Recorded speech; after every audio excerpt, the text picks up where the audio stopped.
ऑफिसचा डब्बा असो किंवा शाळेचा डब्बा, डब्यामध्ये भाजी काय द्यायची हा प्रश्न तुम्हाला सुद्धा पडतोय का?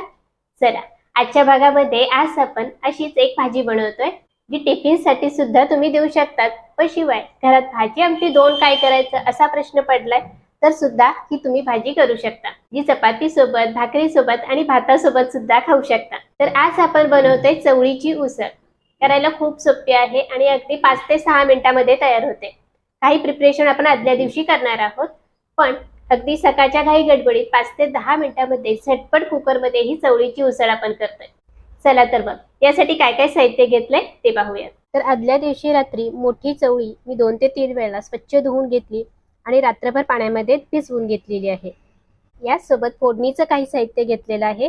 यामध्ये बारीक चिरलेला कांदा, बारीक चिरलेला टोमॅटो आहे. फोडणीसाठी जिरे, मोहरी आणि काही आपले रोजचेच मसाले जे फोडणी करताना आपण पाहूयात. तर सर्वात आधी गॅसवर कुकर गरम करायला ठेवलाय आणि कुकरमध्ये साधारण 3 ते 4 चमचे तेल गरम करून घेतले.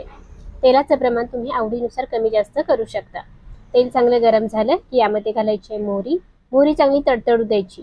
मोहरी तडतडल्यानंतर यामध्ये घालायचे जिरे आणि सोबतच कढीपत्ता. जिरे, मोहरी, कढीपत्ता छान फुलले की लगेचच यामध्ये घालूयात बारीक चिरून घेतलेला कांदा. कांदा आपल्याला थोडा मऊसूत होईपर्यंत परतून घ्यायचा आहे. लक्षात घ्या, लालसर अजिबात करायचं नाही.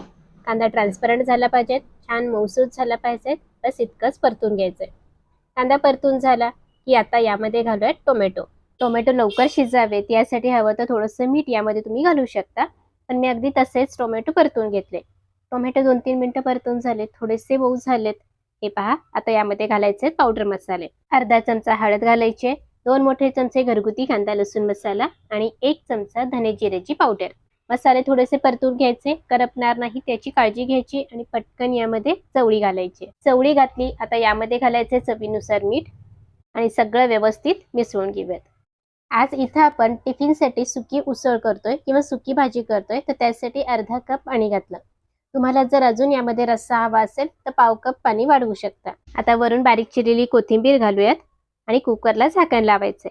आता कुकरला झाकण लावल्यानंतर मोठ्या आचेवरती 1 शिट्टी करायची, नंतर गॅस मध्यम करायचा आणि मग दुसरी शिट्टी करायची. 2 शिट्टीमध्ये आपला टिफिन म्हणजेच टिफिनसाठीची चवळीची उसळ तयार आहे. शिट्ट्या झालेल्या आहेत, वाफ चिरलेली आहे. आपण चेक करत ते पहा, काय चवळीला मस्त रंग आलेला आहे. चवळी व्यवस्थित शिजलेली आहे आणि जर तुम्हाला अजून रस्सा हवा असेल तर थोडंसं पाण्याचं प्रमाण सुद्धा वाढवू शकता.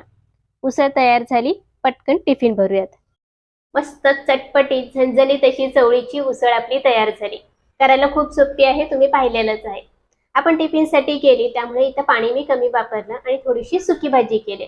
जर तुम्ही घरामध्ये चपाती भाकरी सोबत किंवा भातासोबत खाण्यासाठी करणार असाल तर पाण्याचं प्रमाण थोडंसं वाढवून घ्या. पाणी वाढवणार असाल तर थोडंसं मिठाचं प्रमाण सुद्धा वाढवावं लागेल. तुम्ही सुद्धा या पद्धतीने ही चवळीची उसळ नक्की करून बघा. घरातल्या सर्वांना नक्कीच आवडेल.